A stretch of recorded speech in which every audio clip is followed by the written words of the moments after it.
ఈరోజు గోంగూర పచ్చడి ఎలా చేసినో చూడండి.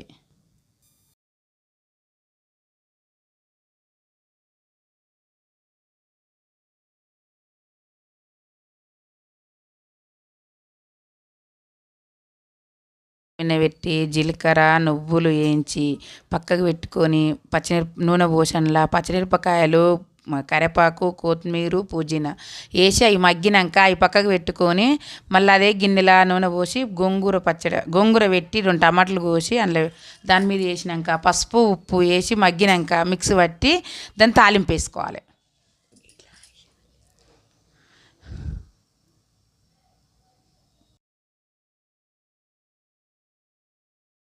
పచ్చడి రెడీ అయిపోయింది. మిక్సీ పట్టినేమో తాలింపు వేసేందుకు కడాయి పొయ్యి మీద పెట్టి నూనె పోసి జీలకర్ర వేసి కరివేపాకు వేసి వట్టిమిరపకాయలు వేసి పచ్చళ్ళు ఇంకేమేం చేయాలో కమెంట్ చేయండి.